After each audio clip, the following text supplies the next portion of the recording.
And I'm actually going to get right into it. And you really want to know how. How can I blaze my own path? How can I be successful? How can I follow the path that someone else has laid for me to be successful?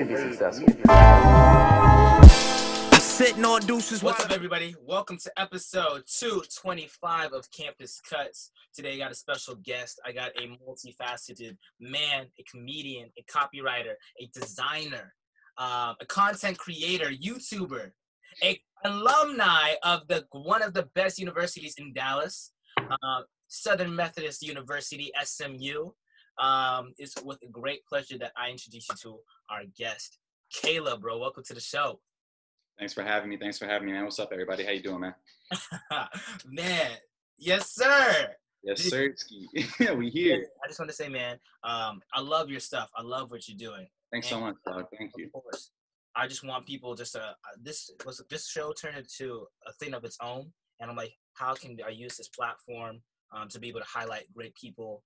First, it was supposed to start at Baylor's campus about diversity, but I realized, man, diversity is so broad, and why not just bring other people or people that I know that I enjoy their content and their stuff? So, I mean, I just love your comedy. I've watched all your YouTube videos. I've seen all that you've done, all the work, bro. So it's man. I wouldn't make the YouTube needs some cleaning up, bro. There's some old stuff in there. There's some old stuff in there but I'm coming back. I'm actually Ruben and I just filmed a skit actually that we're releasing on Monday that'll come back on YouTube. I do that full fledged. So that's coming. Bro, man, there's so much I want to ask you, but I mean, of course, usually I have the guests introduce themselves, and we start that with name, year, major, hometown, and then why did you choose SMU, or why did you choose Baylor? But yeah, man, go ahead. I'm Kaleb Mulugeta. I am a recent graduate of Southern Methodist University. Got a Bachelor's of Arts in Creative Advertising with a minor in Graphic Design. I'm a comedian and copywriter. I've been writing and performing for about a little over 2 years now, mainly doing shows in Dallas, one in Chicago, a few in New York. So why SMU? Bro, they gave me the most money, like up and down. Coming out of high school, I was broke, single parent income. Like I knew I couldn't pay through college. So I was looking at private schools with really high endowments that, had money. So, Rice, Carnegie Mellon, Stanford, SMU, all these big schools that had bread essentially, is where I applied to, and I got it. Bro, I applied to the state schools and stuff, but I really procrastinated on the essays, last minute type shit, got them in. But yeah, UT and A&M, and then UTD, those are the schools I got into. And UTD offered me a good amount of money, but I'd still be paying more than I would be at SMU. Really? And yeah. Imagine that, bro. That's the thing about private universities, bro. You do the FAFSA application, and then you go to Baylor, so you know this. Yeah, there's a CSS profile. SMU has I think $1.3 billion in endowment. At least in 2016, that's what they had. So they have bread to give. So. Yeah, bro, after doing those applications, I got a lot more, essentially not a full ride, but about 95% of it covered. So it was a no-brainer. Wow. And, I came over here. Yeah, man, dude. Honestly, man, SMU was one of my top choices. Besides all the Ivy League, because it was so funny. Because my story, I got rejected from 18 schools from the 21 that applied. Bro, it's just a constant theme in my life. I've been getting rejected by a bunch of stuff, but then I'm just well, how come all this is happening? You know what? I'm just gonna give it to God. Whatever. Right? And then so SMU, I thought for sure SMU was gonna be one of the places I was gonna get in. I'm I'm Dallas. Got my boy Sauter going to SMU. SMU, man. We were gonna be in there. It's gonna be lit. Then all of a sudden I got hit with the rejection letter, and I'm just I remember it was at my friend's party. I'm wait, you know what? Oh, you opened the letter at a party? Yeah, it was through email. No, sir. I would not have done that. I actually got my acceptance letter at a track meet. Yeah. And, I was I'm not opening this right now. Because I'm I don't want this to impact my performance today. So I'm gonna wait till I get home and do it like that. That's crazy that you opened it on the spot. And at that point, I was just getting so many no's. I was man, I was praying. I was I hope this is a yes. Be close to home, be great. Because I know SMU is a great institution. I'm okay, bet. But then after that, I was like, well, Baylor?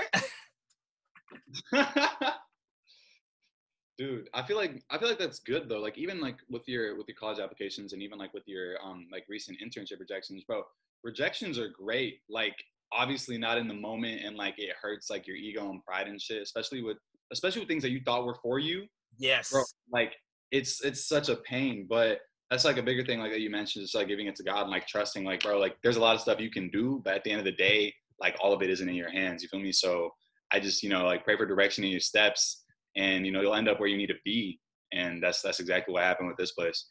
Wow, wow, bro. But I mean, of course, this podcast, what I wanted it to be was, the vision was like the barbershop by LeBron James. So I Mhm, wanted to create but instead, I believe that the barbershop is one of a safe haven for Black people, right? for But sure. Black men specifically. But I'm like, how can I be created a safe space for everybody? Because we're talking about diversity, right? So Yeah. the tagline is a multi-generational, multicultural show. People of all walks of life chopping it up in the barbershop. Yeah. Obviously, we're not in the barbershop.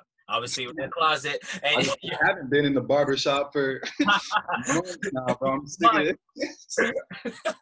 Sick of this, man. Right. So, but I mean, it's just all about having that open dialogue. And, but I mean, of course, you recently graduated, man.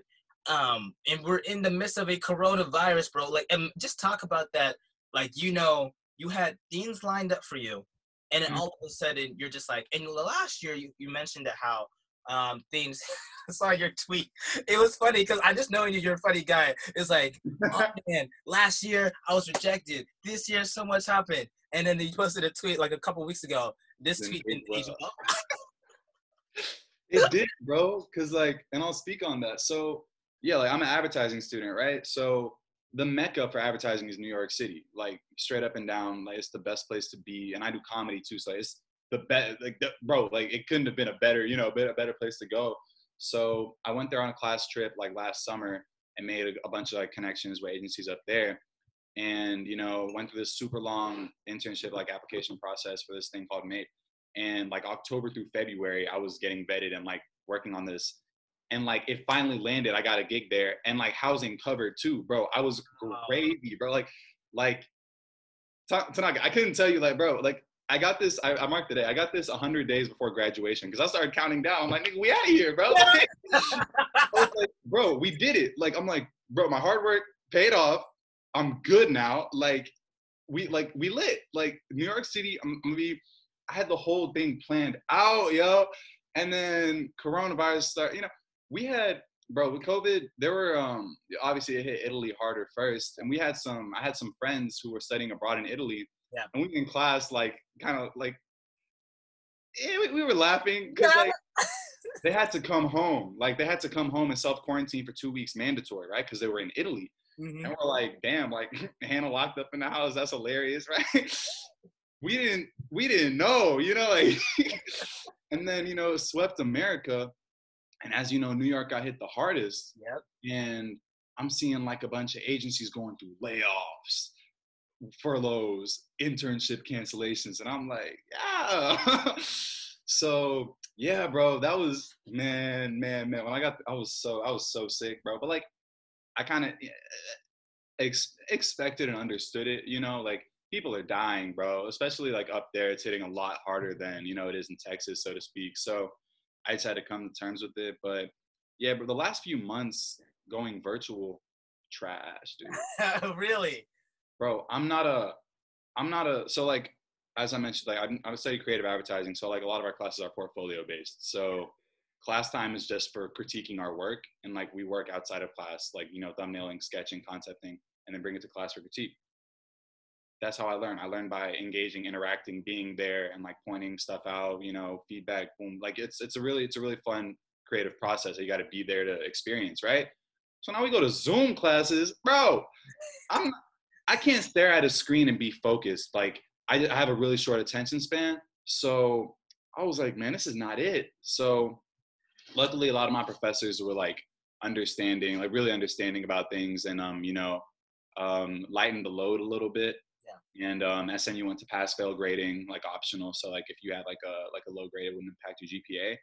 But yo, yeah, not the way I planned on finishing. Obviously, I still doesn't even, bro. It still hasn't even hit me. Like graduation day happened, and I'm like, all right. How did you guys celebrate? I didn't. So I mean, like, did they do the ceremony online or? Bro, so they didn't do a ceremony online. They've postponed it to August 15th, Okay. which I think is even like a tentative date. They just wanted to like put a date on something just to have it. But they did, Reunion Tower up in Dallas, the big ball. Mm-hmm. Yeah. So like Saturday night, or was it Friday night or Saturday? They like made it say SMU, or like congrats class of 2020, and they had this opportunity for people to go take like grad photos like with the city of Dallas behind them. But like I ain't even got a cap and gown, so I'm like, what's the point?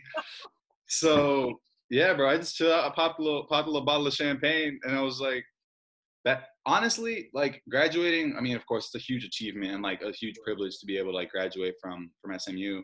But the way I've been looking at things, like obviously, like I love doing what I do, and like I love my major, I love the school, but I like my heart's been like in comedy and like making my own stuff, right? So every time I'm talking to people, they're like, "Oh, when's the next video? Oh, when's the next show?" I'm like, school, So now that school's out the way, I'm like, all right, nigga, like go. Like Yeah. the thing that you said was in the way is now out of the way. You're done with that. So what are you gonna do now? So I've really just been like, I haven't really kicked things into full gear yet because I'm trying to rest too, bro. Like I'm finally done. You feel me? Like I'm Yes. done. I've been sleeping in like this whole week and just like relaxing, bro, because I need it. But right now, so I'm like planning on pivoting how we're gonna do content from here on out because ain't no job. So like as you know, like cross platform, just having yourself on every platform and owning the content, to build residual income over time off of royalties and stuff like that. So I got like what, maybe 12 sketches written. We just filmed one. We're about to drop that. So just content distribution. So like dropping one on Twitter, then Instagram, then a full video on YouTube, and then like as you've been doing, like the layouts for each episode.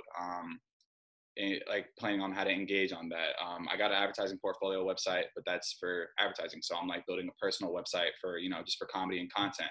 So like I got rip this off the thing. So it's just papers, bro. It's just notes, papers everywhere of like how my next steps are gonna look.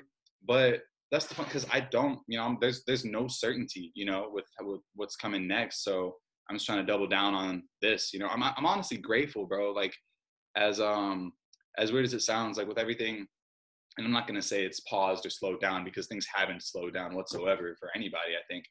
But this like time away is like kind of giving me, a space and time to reflect, and actually like examine myself. Like, okay, college is done. Like who I've, been like branding myself as is done now. Like it's up to me to redefine, readjust, realign who I want to be and like what I want to create and like what I want to be associated with. So it's been good time, bro. It's just like right now is like blueprint time, mapping things out and, just shooting and missing. It just keeps shooting. I know you know about that. We shoot it and missing all the time. Dude, that's the biggest thing. And I see you reposting Gary Vee's content a lot. I love Gary Vee, bro. But like, it's just that message, bro. Because it'll take me so long to go from concept to product, bro. Like regarding like a skit or just like whether it's stand up. I think so much about how people receive this, like which parts of my audience will this appeal to most, like is this most aligned with my brand, it's just so many questions that like kind of can hinder the process. But I'm trying to shake all that off, shake off that weight and just run, bro, and just do something consistently as you're doing, and like see where it takes me. Yeah, bro. I appreciate that. I'm very humble that you say I'm doing it consistently. Just like, bro, That's everything. Dude, because honestly, I mean, I'm studying to be. Well, I'm a double major, right? Neuroscience and theater. I'm studying to be an actor by trade. That's crazy, bro. The fact that you're doing that in the first place, like, huge kudos to you.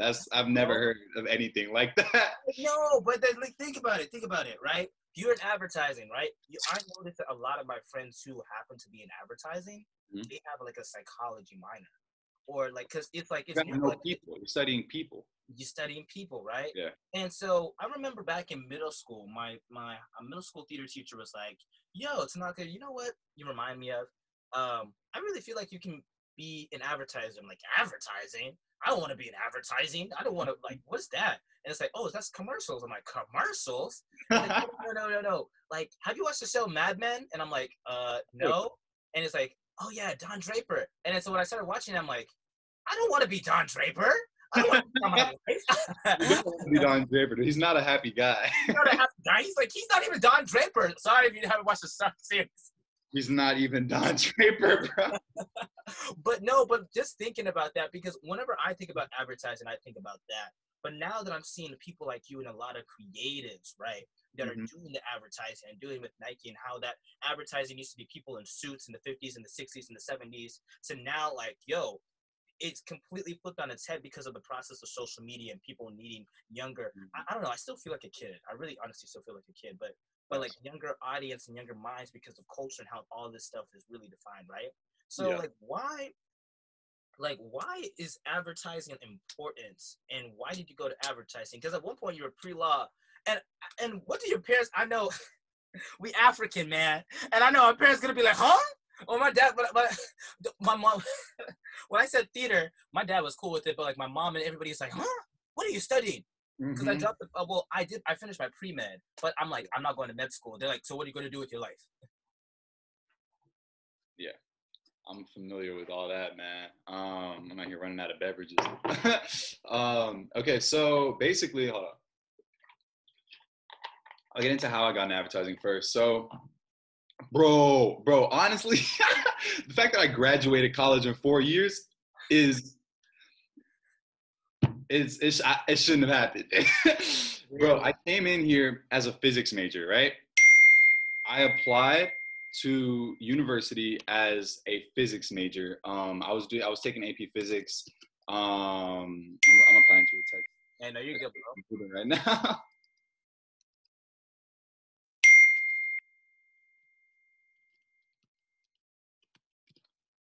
Do not disturb this. So yeah, basically, bro, I came as a physics major. I don't know, I don't know if you know who Buzz Aldrin is, but he was one of the astronauts who went to the moon or whatever.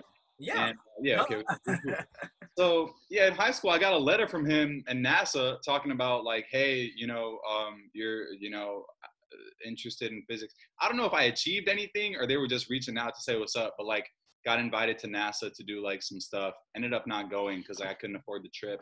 And honestly, back then, like if I would have asked for the money, they probably would have gave it, but I hadn't learned the power of asking back then. So I didn't do it. But yeah, I came to college as a physics major. I'm at SMU, run around with a bunch of frat boys. I'm like, yo, forget physics, bro. Finance is the game. Like, all right, I'm finance. I'm like, bro, yeah, I'm gonna be suited and booted with these white boys. We gonna get this finance money, right, bro? I'd try to do that and do like pre-business because Cox Business School is one of the top business schools in like the country, bro. Like, so you need like a 3.5 to get in too. And I was like, 3.5 easy, bro. My freshman year, I got like a 2.8, bro. I was just partying, bro. I was drunk all the time. Like I didn't take classes that seriously. So because my friends didn't, I was just following their blueprint, right? But our journeys aren't the same. So yeah, bro, I did that, and like pledged a frat and everything, and like me and my boy did it, and you get in? Like, what's up? Did you get in? Yeah, no, like I finished the process, I got initiated and everything, and I was like, nah, this is not it.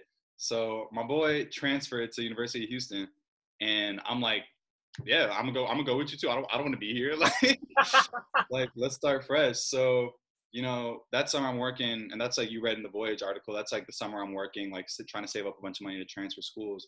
Bro, I spent like $1,600 on trying to transfer to University of Houston. Like I paid my housing deposit, transcript fees, all of that. Went to orientation, all of that, and it wasn't in my path, bro. Like I ended up getting more money from SMU too, like than U of H. So I was like, damn, bro, like I gotta stay here.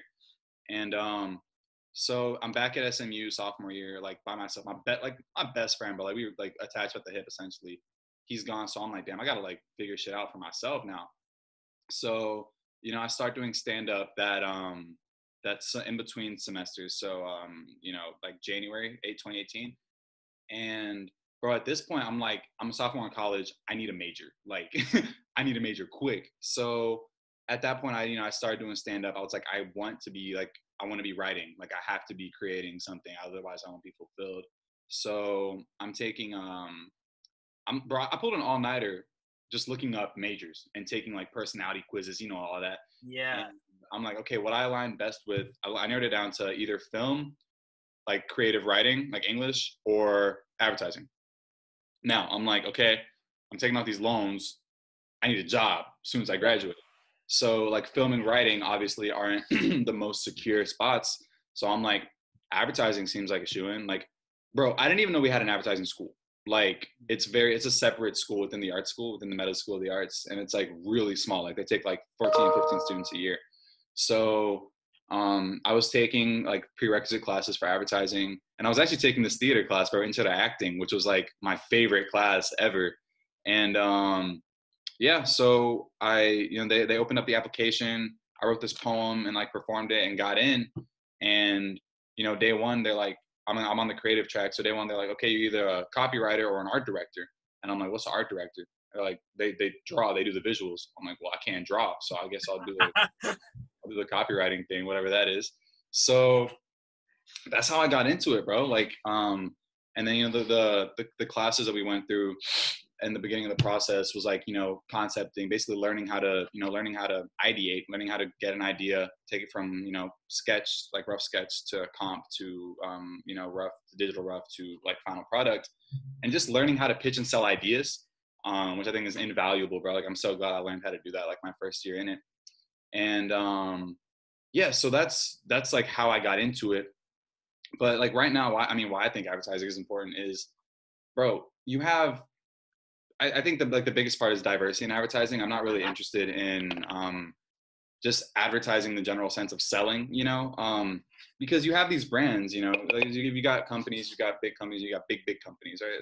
That's how I define them. And these big companies, they're just a bunch of white dudes, at the heads of organizations, and they need the black dollar, they need the Hispanic dollar, they need the Asian American dollar, right? Like, and they need to market to them. So obviously, they hire advertising agencies who work on behalf of them to create the product that goes out, that people see.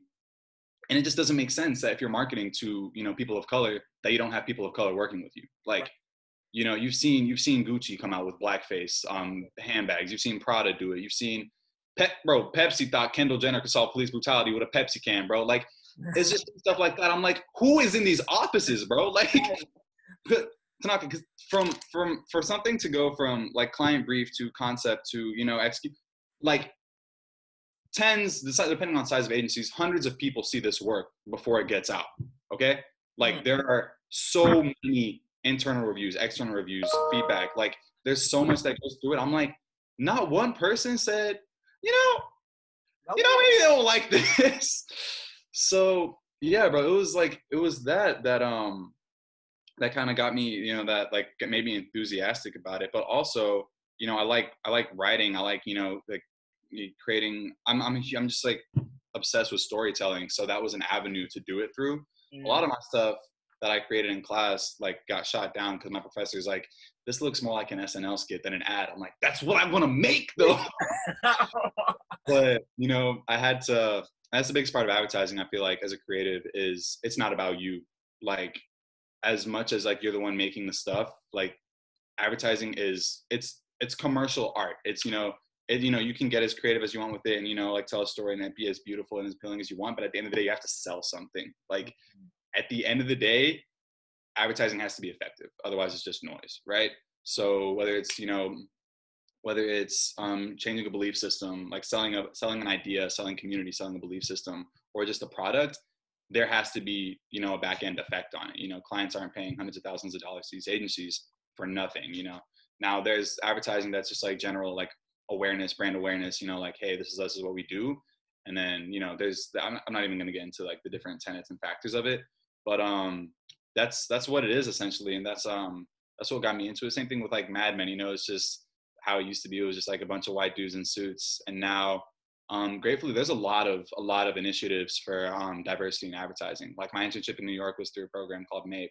It's called the Multicultural Advertising Intern Program. Like that is a foundation dedicated to getting diverse talent in the door, like point blank period. So opportunities like that have been great to, to change that, because at the end of the day, like, what can be bigger is, inspiring and influencing culture. You see work that Nike does, you see work that Jordan does, you see like poignant work that actually like stands a test of time and doesn't feel gimmicky and trying to sell you something, but like actually like a belief system, things that are bigger, that influence culture and community. That's the work, that's the work people strive to make. And, that's what inspired me. I've got one internship under my belt, in Chicago, but, I've barely even, been able to scratch the surface with stuff like that. And it's a great industry full of like creatives who, not only creatives, but like full of creatives who do other things too. Lil Dicky was a copywriter. Like, I found that out and I was like, yes, like, Really? like, yeah, bro. Like, a lot of people John Mulaney wrote freelance ad copy before he started touring worldwide. Jim Gaffigan was a freelance ad copywriter. Like, there's a lot of people who are, not a lot, but recently I've been discovering a lot of copywriters who are also comedians, because copywriting it's hard to summarize for me, but like, it's my job to summarize it, so like, bad on me. But it's we partner up with art directors. It's developing concepts, but it's speaking through the voice of a brand. Like, you can identify brands' voices, and what, like, you can point out a brand and be like, they'd say this, they wouldn't say this, based off their core values and everything. So it's learning to speak through different voices that best embody your brand's core values and beliefs, to pitch something, to sell something, to grab attention, to speak to whatever they're feeling, whether that's social media, radio, TV. Like, if it has to do with words, it's our responsibility. So when you get that familiar with words, and when you're always writing, when you're always reading, and my style is comedic, you write more, and comedy is, I think it's a blend of acting and writing, but Yeah. it's, when you learn to write ideas and like have good ideas, package them. The second job of a copywriter is selling them, pitching them, getting someone to believe in what you're saying, whether you believe in it or not. So I feel like that's a huge skill, as a comedian or an artist in general, like, to be able to, okay, I have these ideas, I believe these ideas can benefit people, can impact people. Here's how I'm going to like funnel them out. So, bro, it's like, I'm really lucky that I fell into it at the time that I did, bro, because it was a perfect fit. And I'm still like a baby in this field, really. But yeah, it's been a great journey so far, bro. That's really, really dope. I never knew that, because when I think about copywriting, I'm like, so I thought copyrighting and trademarking were the same thing. I didn't know that until a couple days ago. Yeah. And I'm just like, oh, okay, what does it mean? Because I know, like, the copyright is like CC. It's like, oh yeah, it's the CC symbol. I mean, I'm not gonna sit here and say, like, I know all my friends like, oh, so now you know everything. I'm like, no, I don't know anything about copywriting. I don't know anything about advertising. I don't know about this. I just, like, I started understanding SEO and Facebook ads, and that. Yeah. I'm like, okay. And what's your opinion on, like, putting content out there, like, as a content creator, and like advertising, like, as an advertising major or somebody that you specializes in that field now? Do you get annoyed by ads? I've seen so many, bro. I've just seen so many. Like, I've seen so many ads, because like, yeah, we have to study them, and like, but the more you study them, and it just makes you critical, dude. Advertising people are so critical, because we have to be, we have to be. But yeah, like, that's one thing, social media ads, bro, because that's like the advertising that I study is, on behalf of brands. What social media has opened up is the ability for any human being to advertise just about anything that doesn't violate guidelines, right? So, and I've done promoted posts on IG, like Facebook ads is a thing, like, for small businesses, stuff like that. Honestly, stuff like that, if I had the time, I could help with, because there's a lot of people just doing it wrong. That people just like, just bludgeoning, just, hammering people down with content. And it's like, well, people don't want to see that. And, and also our attention spans, there's a wall, you got to get people's attention in 3-4 seconds and they're gone. No less than that if it's like scrolling. And, there's a lot of people, the most common form of advertising I see on social media is just absurdity, just like crazy first 3 seconds to rope you in. There are some brands that do it well, bro. Like, there are some brands that do it well. In my opinion and my bias, I appreciate brands that don't like go for the that don't go for like the hard sell. That's just like, this is us. This is like, you know, like just a softer approach. But some brands that are like all product, no brand, if you will. Like, let's say you take like a OxyClean or like Flex Seal, like stuff like that. Don't tell me about your values. Tell me about the product. You feel me? Like, if I want to buy Flex Seal, I want to see dudes slap it on a boat and no water come out. That's all I need to know. You feel me? Right. So, Billy Mays with OxyClean. yeah, like same way with OxyClean. Make the stain shirt get clean. Now I understand that. So I think, and that's the thing with advertising. It's so vast that there's so many different avenues. I think like, you know, some brands try to, you know, do the whole values thing when they should really just focus on the product and vice versa. But dude, there's millions. There's so much out there. Yeah, there's this one ad that I've been seeing, man. I've been seeing a lot on Instagram. I'm just like, bro, this Kevin Zane guy, or like, you know, Ty Lopez, all these money gurus, like, oh my gosh, I got a business. I'm just like, I don't care, cause you are. And Dan Locke, I mean, I don't know, man. Sometimes I'm just like, oh man, great on you. Like, you know, I do follow this guy named Jimmy Hill. I'm actually gonna get him on the podcast, cause you know, okay, he seems dope. But I'm just kind of like, it kind of like, it's kind of hard, like, you say these stories of like, yeah, you came from nothing, which all these Kevin Zane ads are just popping up on my story, and I'm scrolling like, bro, I mean, we get it. You're on Forbes, you're an entrepreneur, but like, is it really going to translate for other people? I don't know. Yeah, dog. I don't really, I mean, they can all look at their conversion rate, you know, like analytics, and see what's working. I'm not a fan of like the aggressive, but I mean, you know, different people have different mottos. You know, if it works for them, you know, balls to the wall, go for it. But I'm like bombarded by content all the time. So like, honestly, I haven't even been spending that much time on social media like these past couple of days, and I've been trying to spend less on it, because like that just like led to me like watching more and like comparing more than I'm working, and I don't like that for me, like for my process. So yeah, bro, it's a sea of content, dude. Like there's so much. It's so saturated. So people are gonna do what they think they need to do to stand out in a saturated market. You know, that'll never change. Absolutely, man. Now I want you to talk about like you're more of your comedic career. Like, why comedy? I don't know. Like, just talking about you saying doing comedy and all that stuff, man. It just reminds me of just like what Childish Gambino, Donald Glover. You know, one of the goats up there when he was in New York, when he was broke, and then with Weirdo, the Comedy Central special and all that. Like, why do you decide to comedy? And like, talk about, dude, when I read your story on Voyage, I was just like, bro, that hits. When you said, I don't want to do this, like, bro, that hit. I'm just like, I don't want to live my life in a miserable way. Yeah. And I'm like, how did you even start? And then now, like, just talk about your progression. You performing in New York, which like not a lot of people could say, okay, they performed in New York, right? So so where should I start this? Going back, this is like alluding back to your note on like what your parents think. So basically, let's start from the jump. Like, bro, I was kind of like born funny. You feel me? Like, dude pulled me out the womb, and like my first words were like, "Yo, you won't believe what just happened." Like, it's just been, I don't know if it's like, you know, DNA, or I've always just been like a funny, like naturally lighthearted, funny person. Like I just think that way. Like I was to like I always tell people to summarize. Like when I was a kid, I think kindergarten, first grade, I got pushed off the slide by this girl. I still ain't forget. But she pushed me off the slide and I fell, right? Knocking wood chips off or whatever. Right? I had a little scab on my knee.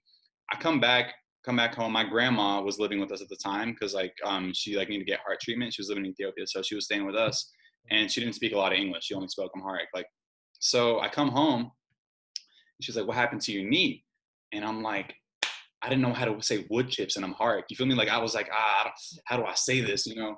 So I'm like, damn, I can't tell her, so I gotta show her. So I'm like looking around, like, how can I? And then I'm like, the fridge. So I climb up on the fridge and I jump off the fridge and fall. And my mom, she said, "What the hell are you doing?" I was like, I had to show her what happened. So like from a kid, bro, I've just been so obsessed and like fascinated with like storytelling and like, you know, entertaining people.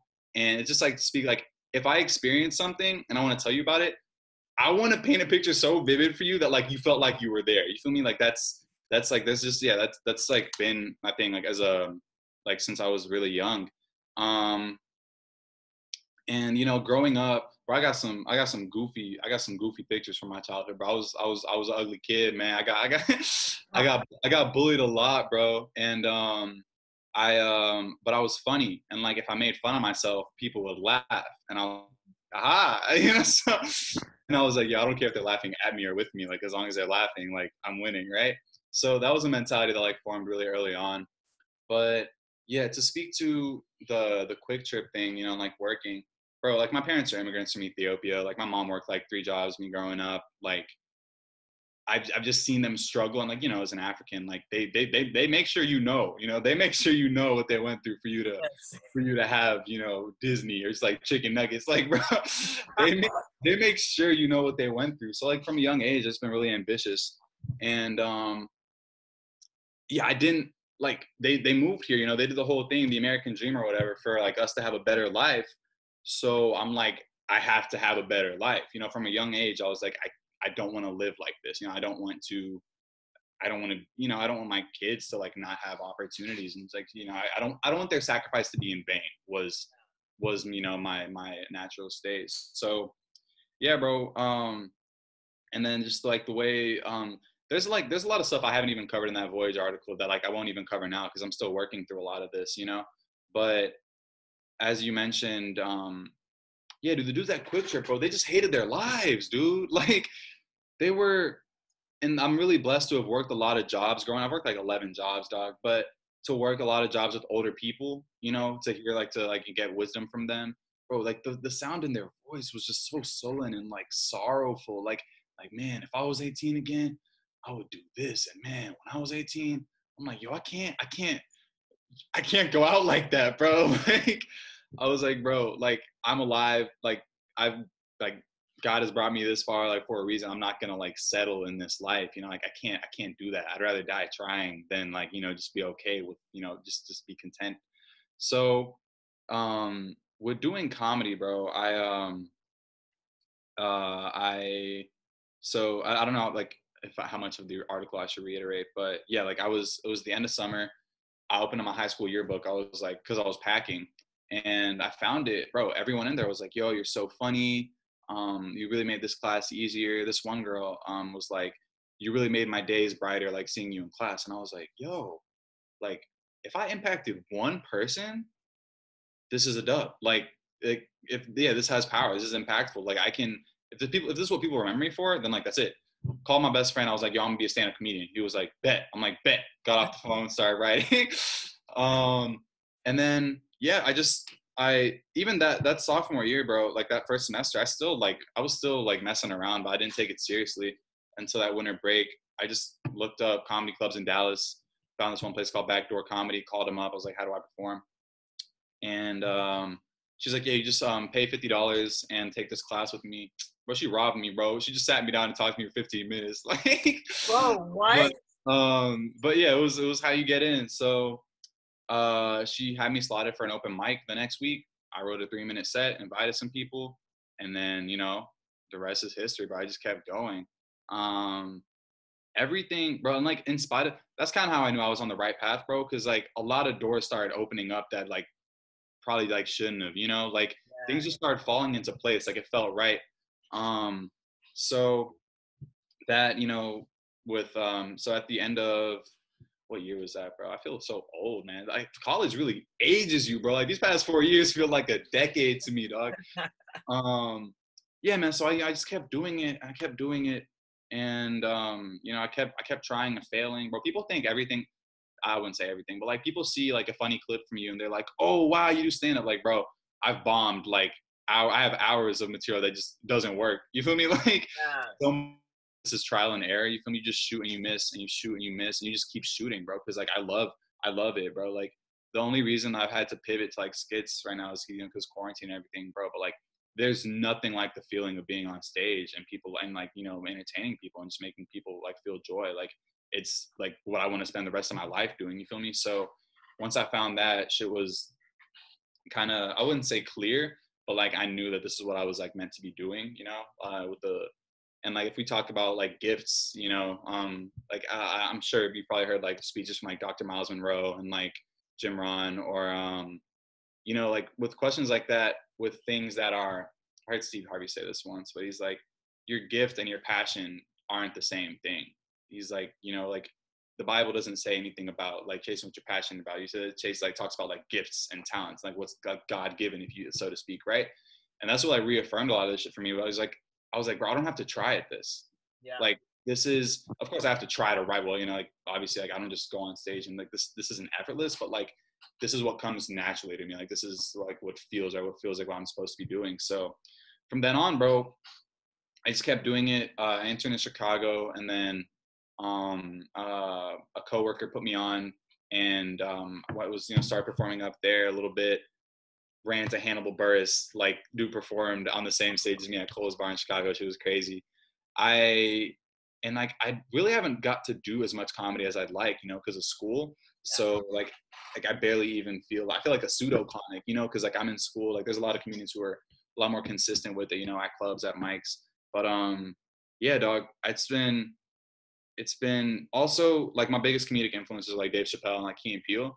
Yeah. And outside of comedy, like yeah, like after I established like, okay, I'm funny, cool, like we can, you know, make people laugh, but I feel like there's a greater purpose behind it. Like comedy is it's such a powerful tool, man. Like making people laugh is great, but beyond that, you know, there's opportunity to educate people, to empower people, and you know, talk about things that, you know, aren't necessarily talked about enough. You know, for instance, like Dave Chappelle. Like Dave Chappelle's my favorite comedian ever, but one of the things I think he does so well is like disarms audience and delivers really poignant criticisms, like critiques on racism and like social status. Like I'm the only black male in the advertising at SMU, like the sole black male in the entire school. So my perspective, like the whole advertising school, yeah, like there's not another black male. There was, yeah. So it's just me. And like even at SMU, like I'm sure you experienced this at Baylor, like tokenism is like very real. And like being the only black person in a room, I questioned a lot of like my achievements, you know, like at SMU, it was like, is just, you know, it's just because I'm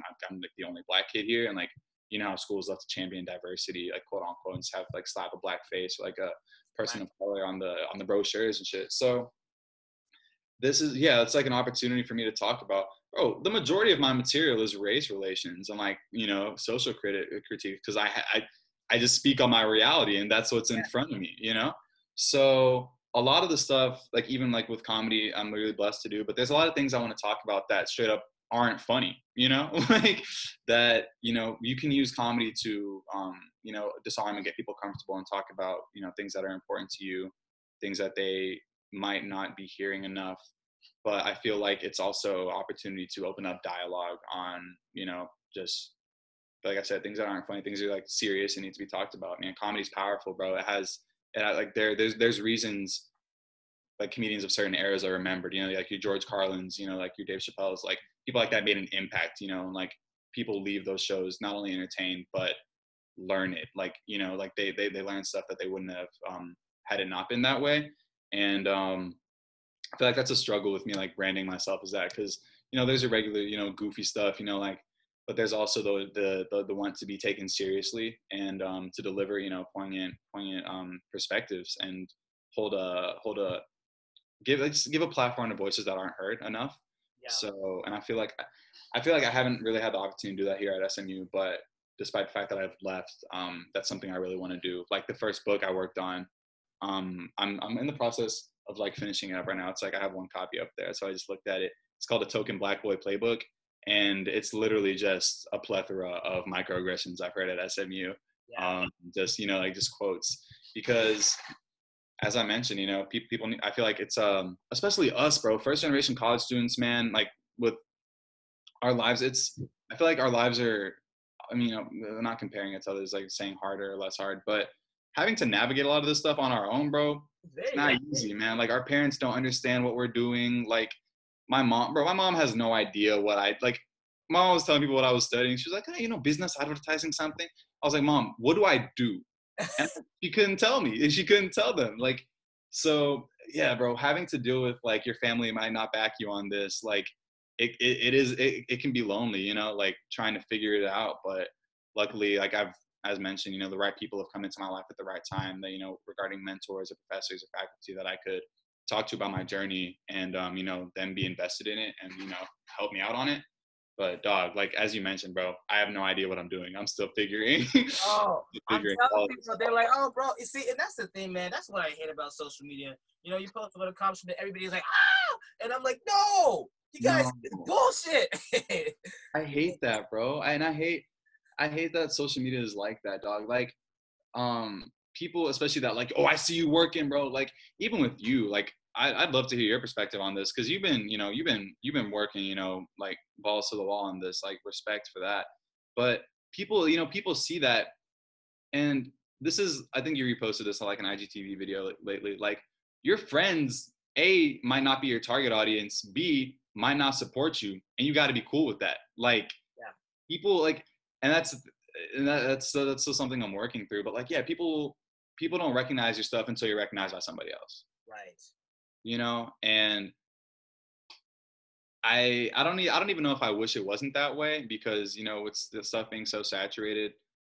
Yeah, I just feel like people, like, you're in your closet right now, bro. Like, you're like, and I saw like the Bezos thing you did.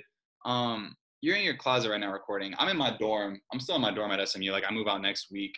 Um, like, and the whole journey of, like, you know, starting off is so romanticized, I feel like, but people don't want to support you when you're there. You feel me? Like, people are like, oh, okay, I see this. Like, I feel like it's because people you're associated with, or you're attributed to, like, what you share, like what you repost. So it's like, oh, like, I can't be associated with that guy. You know, he's always doing this. So it's always a journey of, like, figuring out, okay, like, regardless of, like, if I got one supporter or 1,000, like, I'm doing this, you know, as like a vessel. You know, I like that you describe yourself as a vessel because you're like, it's bigger than me. You know, Yeah, like, yeah, I might be the mouthpiece for this information or like what it's being transferred through, but overall, it's bigger, man.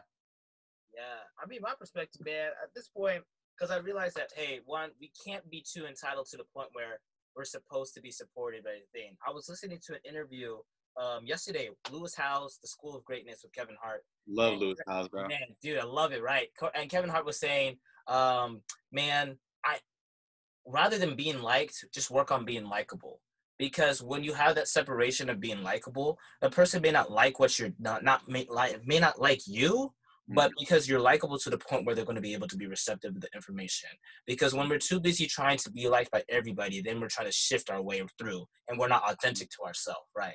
Yeah. So it's in that point where, yeah, man, sometimes there's people because our okay in neurochemistry, despite the positive reinforcements that's going on in our brains that we hear, we're just more by our nature more fixated on the people that are not want or that are not giving our desires or our thing, right? Whether that's childhood trauma or whether it's just neglect or anything like that. But we want to so hard. We are just wired to want gratification from those that are not necessarily giving to us, and we Facts. kind of just ignore all the like, oh yeah, the positive reinforcement, right? But Ooh. that's where we have to retrain our brain and our mind. Like, okay, F it. Like Gary Vee said, whether I'm celebrated, whether I'm hated, it doesn't matter. I can't hear y'all. I'm doing the work. We get results. Make sure we know that it's not about the money. We're changing people's lives however way that we can, and we're gonna keep on moving. Dude, that's so big, bro. And like, as an entertainer, I feel like it's so important to know that. I still like struggle with that immensely, bro. Like, cause that's the thing. You know, as I feel like people say a lot, like, don't let your validation come externally. You know, don't let your validation come from people. And as an entertainer, as an artist, that's such a weird thing to be with, bro. Cause I love entertaining. Yeah, like, I want people to like the shit I'm making. Like, I'm not making this for nobody. Like, I know I'm funny. Like, I'm cracking up in here by myself all day. Like, I want y'all to do it too. Like, so, and that's the thing. Like, yeah, I get hung up on, you know, like, comments. Like, when people, like, obviously, like, I want people to like what I'm doing. But that's the point of creating stuff. So when a thing does really well, I'm like, you know, I feel good. I'm happy about it. People like what I make. When something doesn't, like, this is so common. Like, if a tweet doesn't perform well, take it down, delete it. Like, if something gets a lot less views or a lot less likes, this isn't what people want. Take it down. Like, and even with I think Gary Vee spoke on this a lot. Like, you could have like 100,000 good comments, and one person will be like, "Fuck this guy," and you're like, "I'm gonna focus on this one comment." Oh, every time I'm making something, before I got on this interview, like, before I thought about before I while I was thinking about releasing the skit I just filmed, there are like 2 or 3 people I think about who I know don't fuck with my stuff. And I just think of their opinions, bro. It just goes in my head. And I'm like, bro, there are so many people who like what you do and support you. And you think about this. And I'm like, all right. So, yeah, dude, I'm still trying to work on, like, love the process, like, love the work, and just, like, you know, just disregard the noise. But that's just hard, bro. Unlearning that is really hard. And see, but the thing is, because we're surrounded by so much noise and we are exposed to a lot. Because, you know, I was just sitting here, I'm like, man, this is cool and all. And I love talking about trusting the process. But now, technically, I mean, I wouldn't consider myself a public figure, but like by Instagram stats and whatever, I'm public figure status. Like, okay, cool. But it's kind of weird because it's like, man, I just want to make my milli already, bro. Already want to be there. Like, I want to be there so bad because, like, don't do that. But then it's like, no, you got to go. There's some, like, Russ, I love Russ's tweet. And he said, stop trying to skip steps because you might not learn something. You can try to finesse all your way, but you got to continue to enjoy it. And I guess for me, I don't care about being busy. I love to chill. But I'm just like, hey, this is just an opportunity to work, right? Yeah. Like, see, I don't like the idea of working hard. I'm rather working smarter than I am harder because like if I work so hard but it's not showing any like progression, then I'm wasting my time. I'll rather work smart, right? Be like, of course, you got to put in 100. I believe you put in 1,000% of what you want, what you need at that time. But then it's like, okay, I work hard and I don't know, man. It's just this, and especially in this quarantine because like nothing's certain. Nothing is certain at this point. So I'm like, okay. What's the point of doing this when I'm not sure if, like, hey, this job, this interview, or I'm not sure this is going to pop off, or because everything just seems so still. And I'm just like, man, when are things going to start rolling? Or when are things going to start happening? Mm. But then, I mean, man, that's where, like, the spirituality comes. I'm like, hey, man, things take time. Just really just enjoy the process and really sit into it because if you don't, like, I mean, life goes by fast. You're done with college. I'm about to be done with college here. I'm like, wait, what? That was 4 years? What the heck? It's a joke, dude. It's a joke how fast this time goes. I feel like so yeah, regarding like bro monetizing, what I obviously saw when you cash your first royalty check for the book. Talk about, I want to hear your perspective on, because like yeah, with everything I'm doing, like I'm moving my platform. And you also saw, I don't know if you saw Joe Rogan just signed a $100 million contract with Spotify. 100 mil. $5 billion increase in valuation from Spotify in 48 hours. Right. He removed all of his content. Like YouTube lost their highest engaging, like they're their biggest podcaster. Joe Rogan's moving all of his stuff to Spotify. So I like the conversation of where content is living right now because I'm fed up with Instagram, bro. They've been taking my shit down so long, like anything that has to do with music. So I've repivoted. I'm not going to do anything music based on Instagram. Like that stuff is for TikTok because TikTok can count streams through that. So regarding monetizing, like even with the book, even with content, like content's living on YouTube from now on for me, you know, so I can, you know, work towards monetizing. But what was your process of like getting like your first, because all of this stuff is gravy, but like I'm here to build multiple streams of income, you know, like as much as I want to do the entertaining, but like I need to be like financially free too. Like I don't want to have to work a job that, you know, that makes me put my dreams on hold. So talk to me about getting your first royalty check and the book and how that worked out.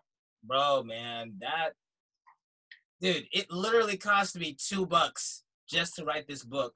I had a friend of mine, two of them, Hannah Hunt, who is I believe going to be the next biggest like multimedia mogul.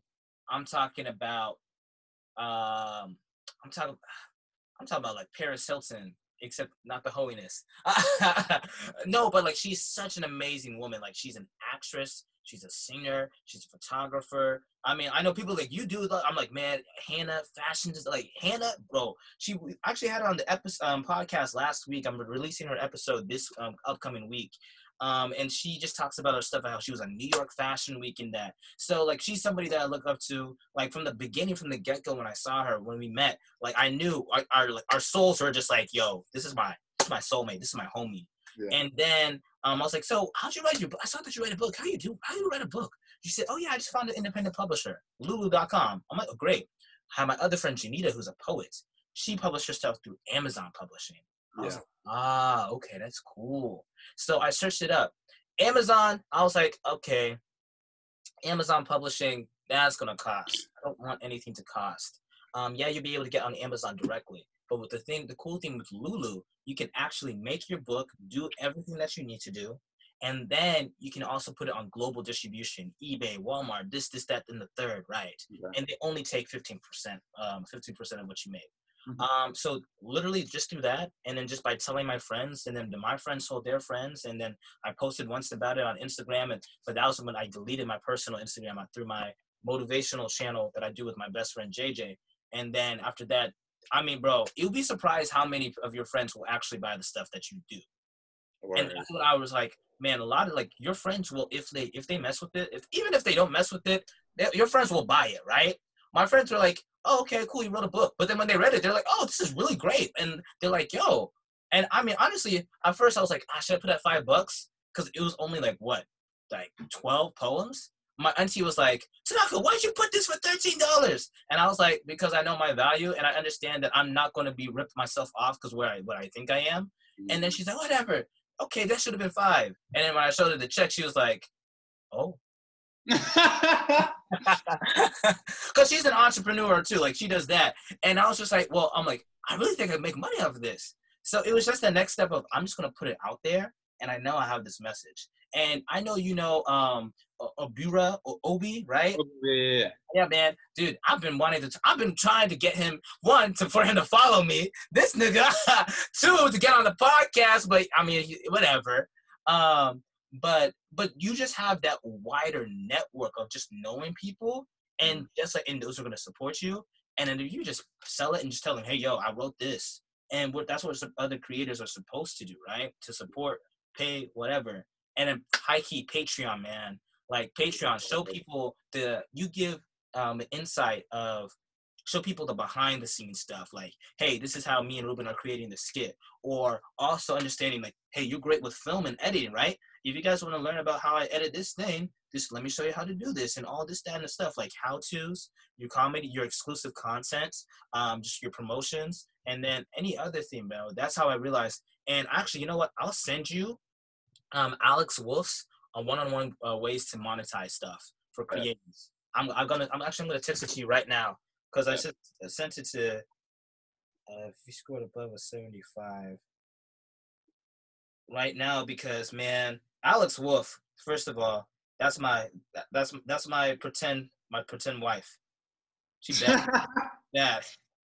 Sorry, Jakara. I love you, but she's bad. But then, but just the way how she was able to break things down. Yeah. And that's just my process of monetizing stuff, because I realized that, hey, me working for my life like forever and not making my money work for me, or like literally people just order it and I make money while I'm sleeping, that is so much freer than working 40 years, man, like at a factory, or 40 years at a job. And no disrespect for anybody that does that, because that in itself takes a lot of time. And if you love it, you love the company, great. But I feel like with our opportunity with technology, bro, a lot of the secrets that all these, generational wealth people have are being released. So it's our time to capitalize. Yeah, bro. Like regarding, and this stuff happens now, dude. Like I used to think like, oh, you wait till you're older for that. Like, nah, bro. Like this stuff needs to happen now, and like power of compounding interest. Like the best thing about compound interest is like start early as you can. So trying to find ways to like micro invest. And bro, I've been entrepreneurial, but like do you remember? I'm not gonna name drop, but like, you ever been like, finessed by like a little pyramid thing, a little pyramid scheme? MLMs, bro. Yes. Yeah, bro. I got played my sophomore year, bro. This is how I know, and this is how I know, like I have it, like I have the ambition, but like I gotta back it up with research, bro. My sophomore year, bro, like a homie I trusted tried to put me onto it. I emptied my savings, bro. And just like, this is it, bro. This is the one in a lifetime opportunity, bro. You either get on or you don't get on, bro. And I got on, bro. And this shit failed, man. I'm like, dang. So obviously, I'm always looking for, new ways to like invest, grow, expand, especially financially. But I was like, man, bro, do your research first, bro. Oh man, dude, there was this old man, bro. This crazy story, man. Like there was this guy. I was at Walmart. No, I was at the Grapevine Mall, just watching my sister watch her friends. So I was at the shoe section, and then there's this Indian man. he comes up to me. He's like, hello. I'm like, hey, what's up, man? And he's like, how old are you? I'm like, I think this is when I was 19. I was like, yeah, I'm 19. And he said, oh, okay. What do you like to do? I was like, I go to school. I'm Baylor. He's like, oh, what do you do? Like neuroscience and theater. They're like, oh, okay. You wanna, man, you sound like really smart. You wanna come over? Let's go. I got Always compliment you, bro. They always like, oh, you're a smart guy.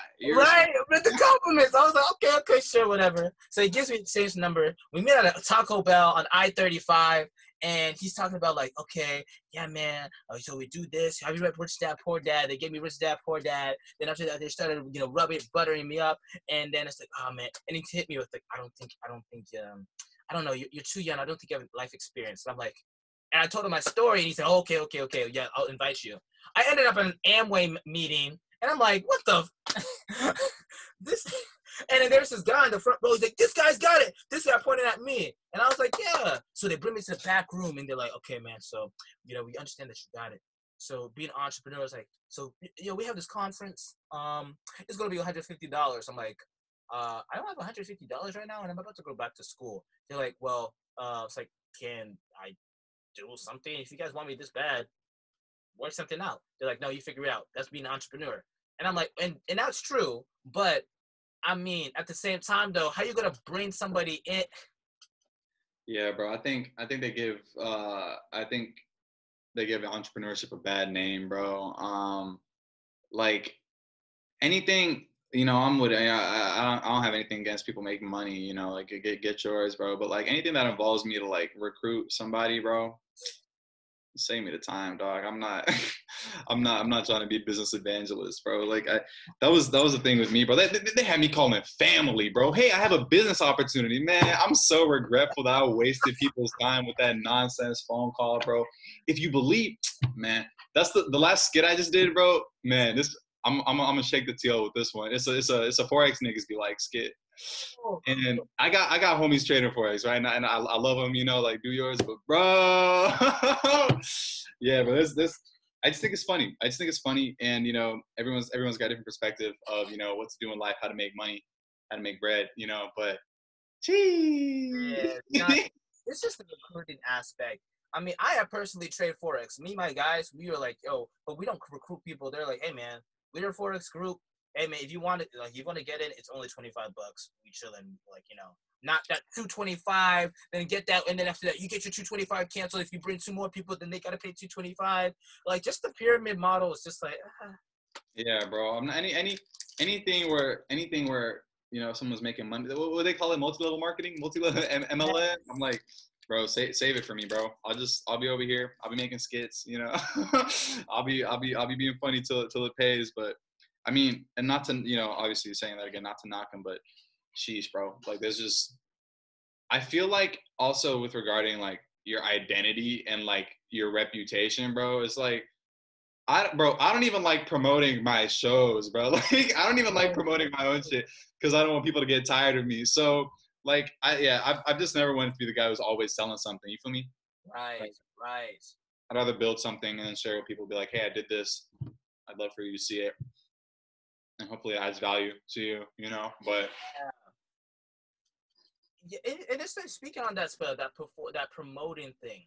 And, that's why I kind of like, sometimes I used to struggle. I'm like, is it like, do I wait for other people to promote my stuff? But it's like, if you don't promote your stuff yourself, how are you going to expect anybody else to promote it? But there's got to be like a healthy balance. But I mean, at this point, it's just like, man, if you don't think your stuff is bomb, I don't know. It's just more of a confidence thing for me now. It's like, hey, I'm just going to share it. Like, I'm going to keep on sharing it. And then after that, move on to the next thing. If you like it, dope. But like, it's you like, I was listening to Gary Vee again, and he was saying like, the reason why he doesn't have that much self-doubt is because of the way that he loves himself so much. So because he loves himself so much, and not to the point where he's like, he's delusional and he's not receiving feedback or anything like that. But, and I was reading 50 Cent's Hustle Harder and Hustle Smarter. And what he was saying was, man, you got to stop asking for permission, because that's the one thing. And then see, that's what I guess separates like the 1% from anybody else, because they don't ask like for permission. Right now, before we got into the interview, I was just chilling and I was like, okay, cool. I was like, you know what? Aside from the podcast, and I love doing this. Like now it's at a point where like people are listening, tuning in. I'm like, I want to start from zero again.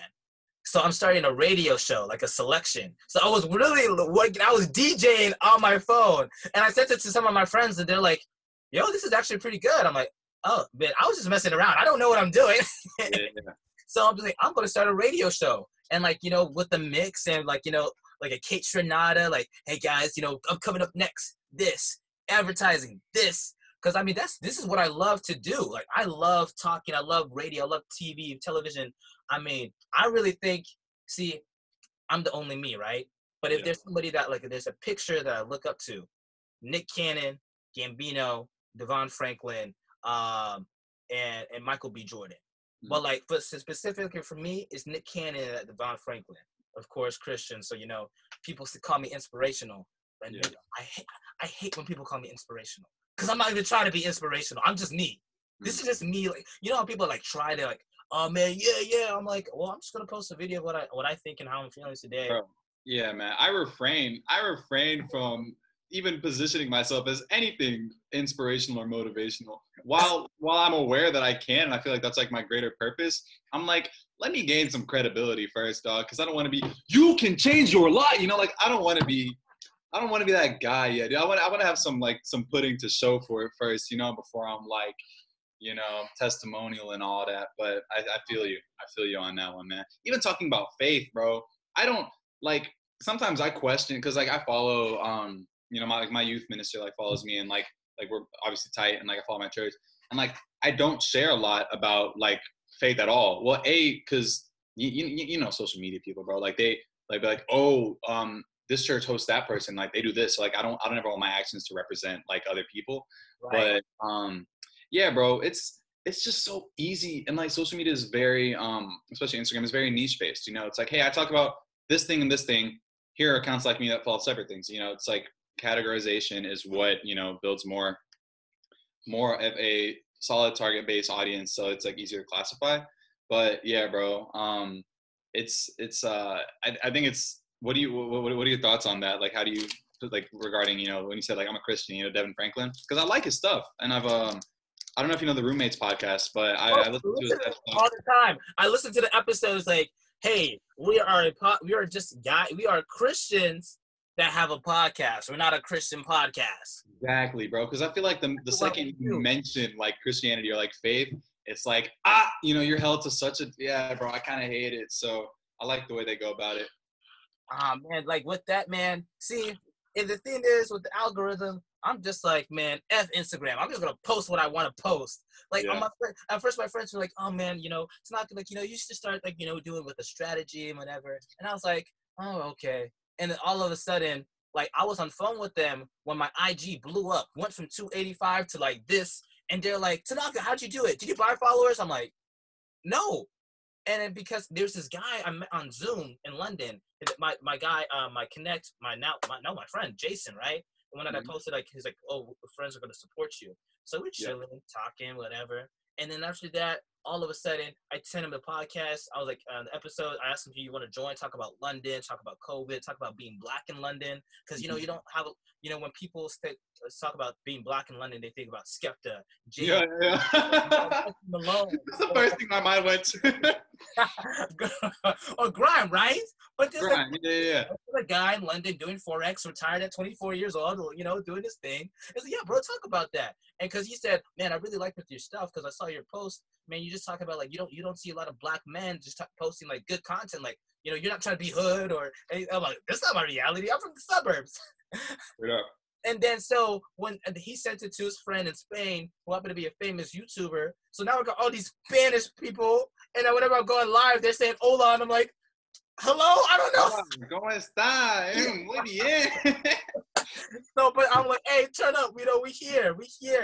But it's like, and then my friends were like, yo, you know what? So I'm not gonna forget the strategy. Whatever you're doing you're doing it. Like, cause you're just like posting at random times. I'm like, you gotta make sure your target-based audience. I'm like, yeah, sure. I'm like, man, F it. Like, it's gonna figure it out. Maybe as I get older, like now I can I don't want to focus on this stuff. Like, I'm just gonna post, like, really what it is I'm not trying to post for other people. It's mostly posting for me.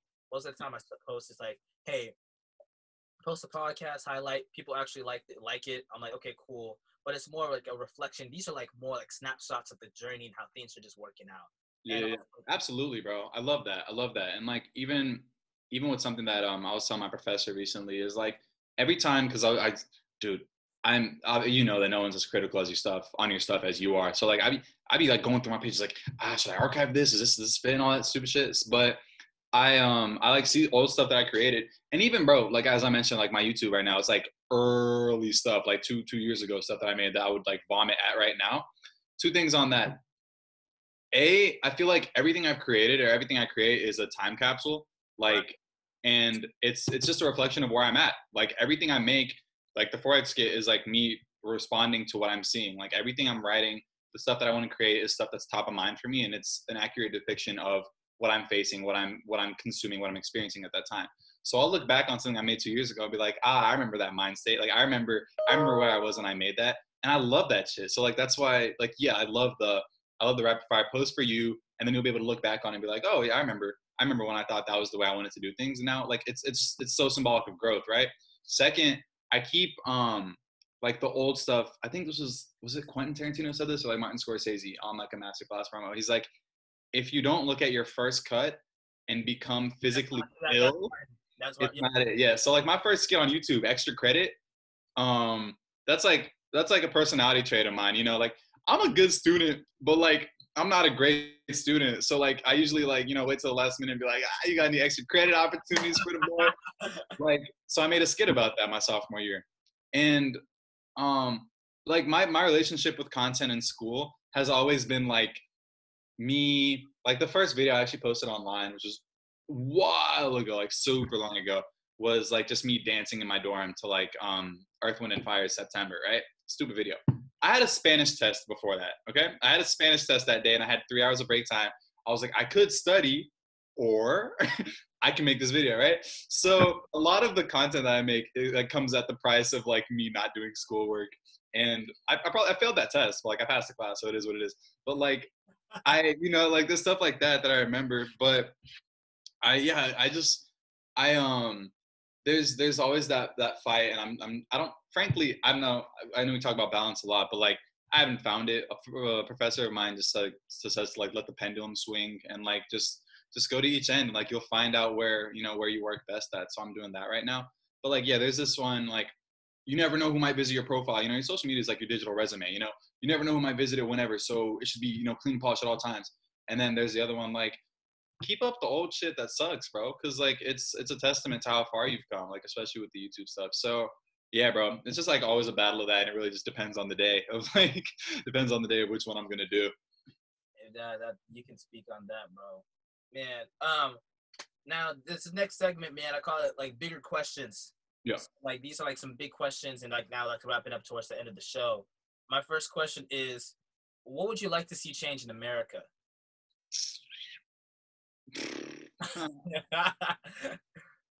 Dog. I think an easier question would be what wouldn't I like to see change in America?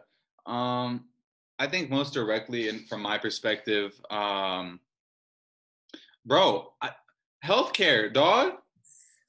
But fucking healthcare, bro. Like I didn't know how important having like health insurance was. You know, like growing up, like I mean, thank God, like I didn't have any like drastic injuries that required me to be hospitalized.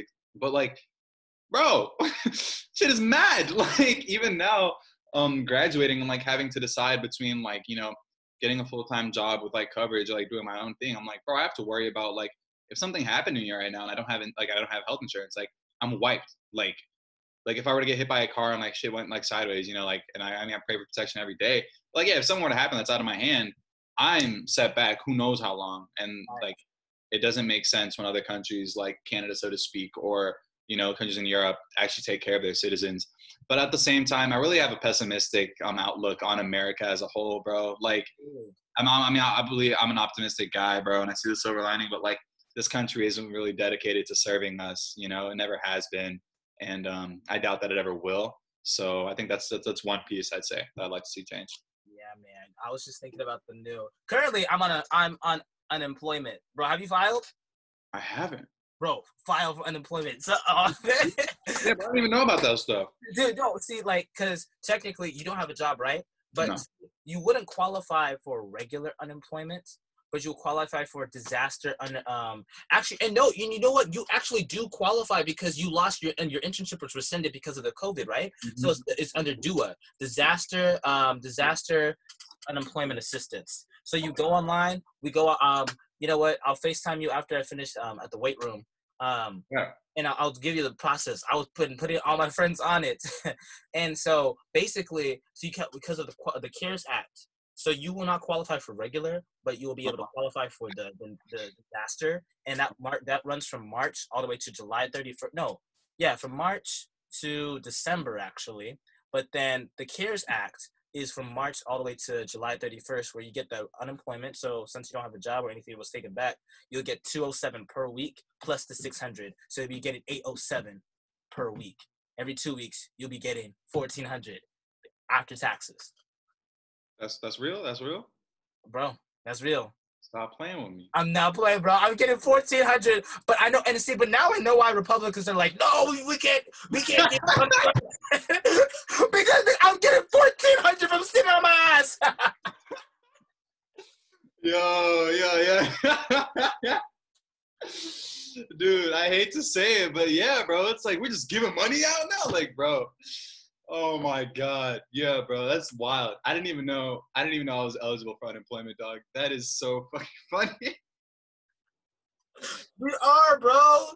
We are because now I get it. Now I see. Because you had the internship, right? But then it was taken back. It's like, oh shoot, like.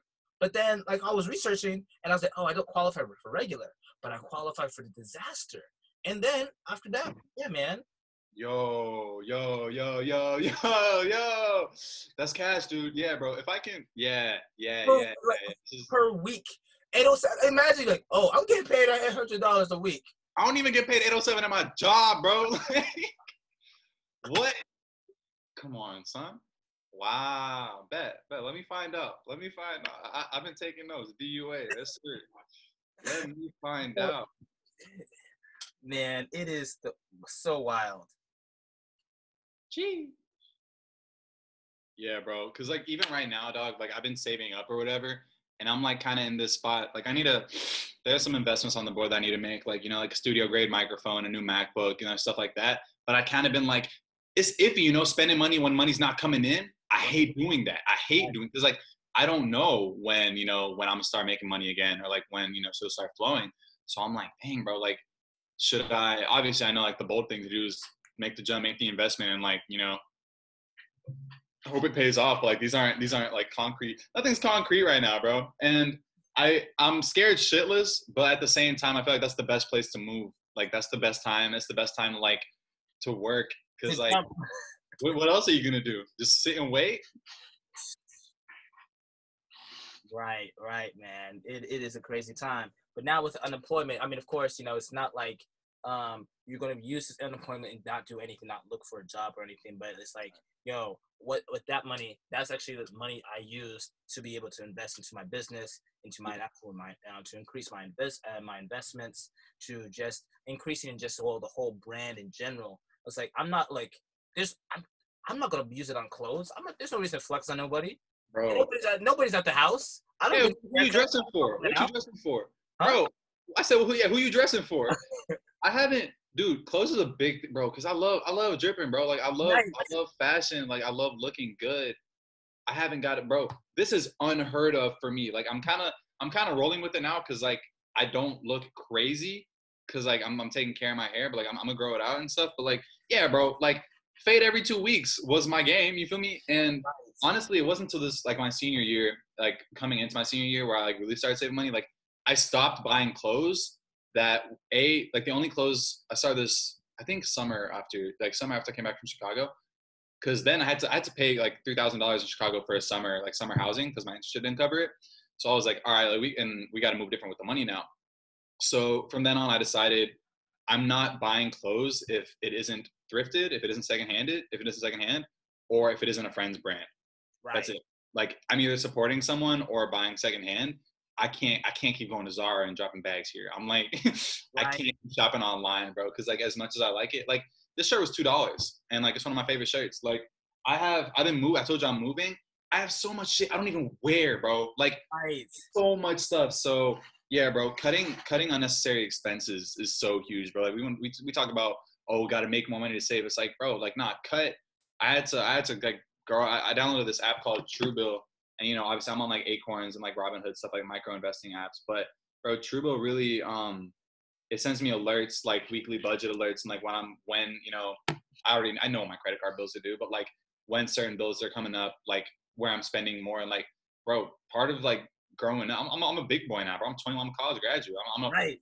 adult, bro. Like managing your finances is important. So I really had to sit down, spend the time, like, okay, where am I spending money? Where can I, like, do I need to be spending money here?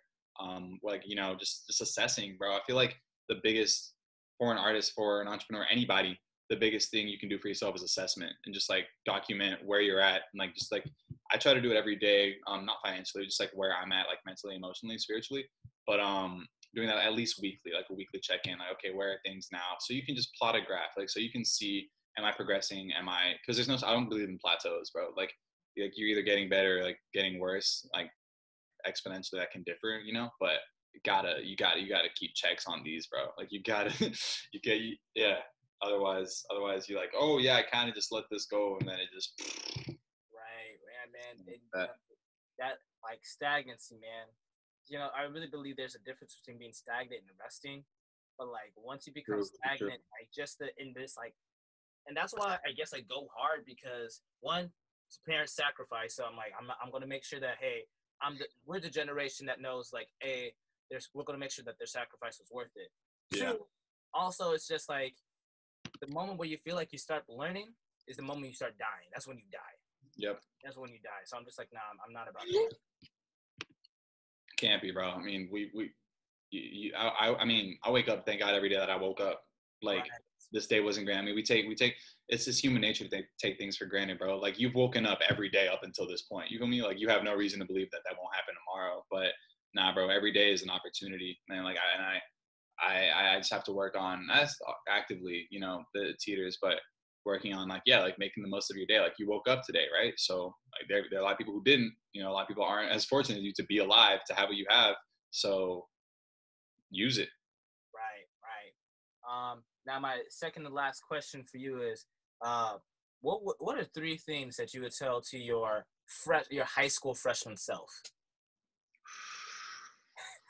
Woo! And Bro, it's like what 6 years now? Wait, hold up. No, 8 years. 8 years ago, dog. Wow.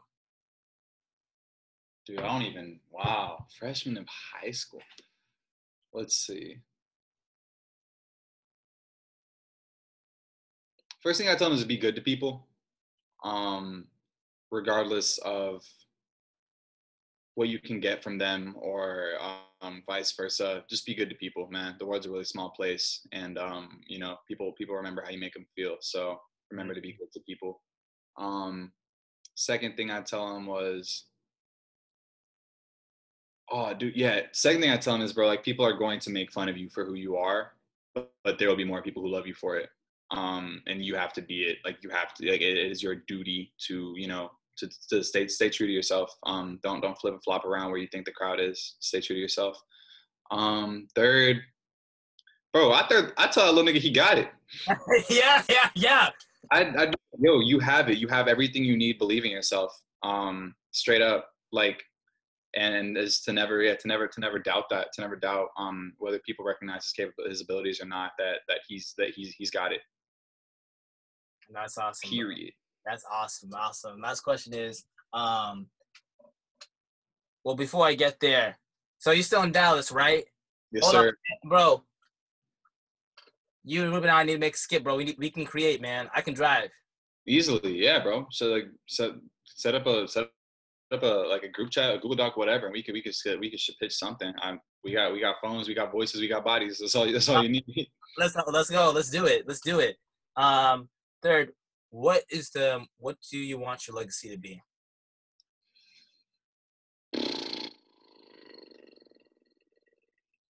Um, I had to do a project on this 2 years ago. This is funny.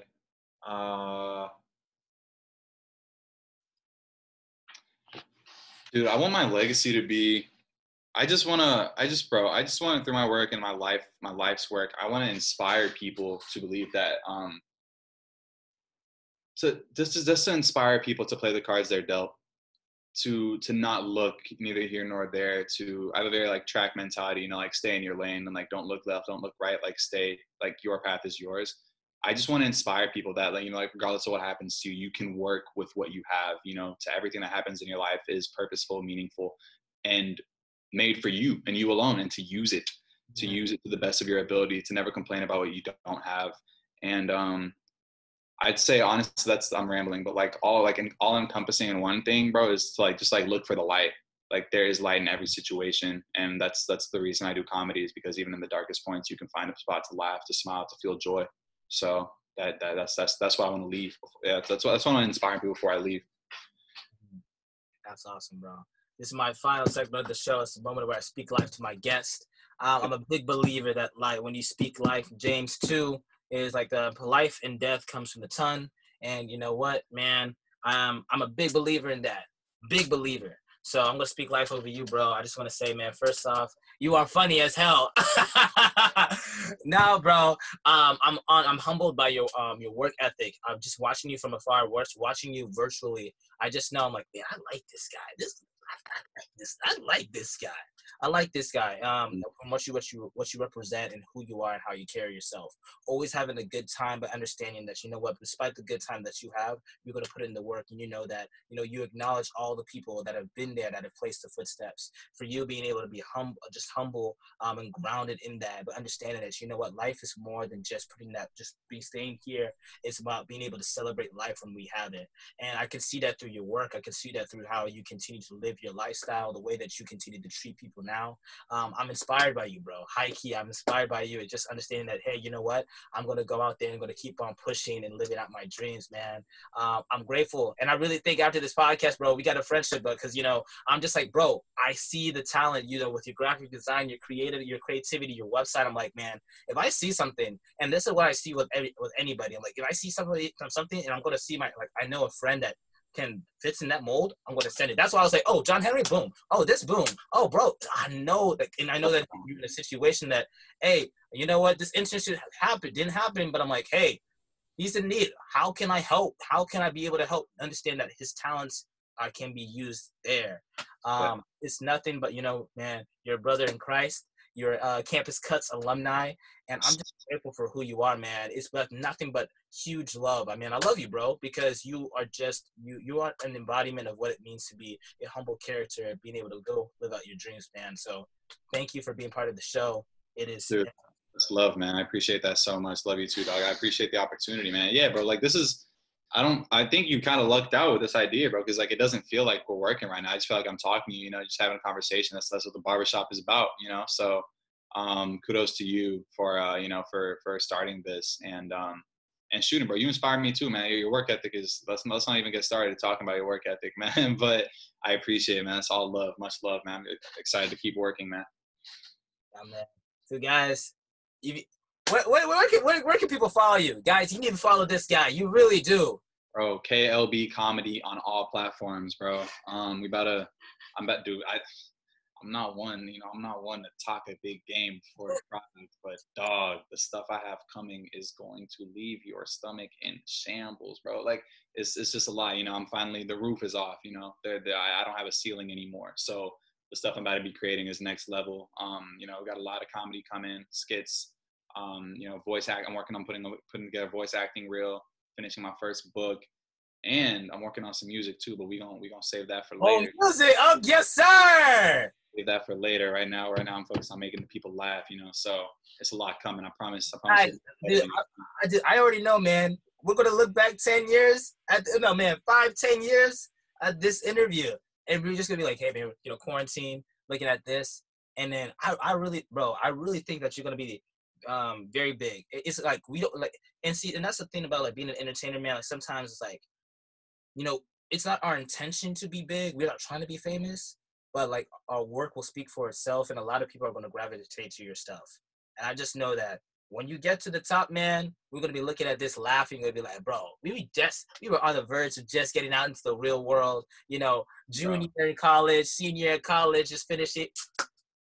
Bro, the way I look at the fame thing, man, is, you know, and this is kind of analytic, you know, with my advertising background, but everything is percentages. So, you know, like if I have 100 followers and, you know, 10% of people like my stuff, I made 10 people laugh. I impacted 10 people's day. If I got 10 million followers, I don't even know what 10% of it was. That a million? Okay, bet. A million people smiled. A million had a better day, you know? So the goal, the purpose has always been the same, man, to bring light, bring joy in people's lives. And, you know, the more people who see it is just the more people potentially impacted. So, you know, spread it as wide as we can, man. But just want to keep the mission the same, you know? Right, man. We're knocking on wood on that, man. So that's it, y'all, for episode 225 of Campus Cuts. Follow the KLB Comedy. Man, we out.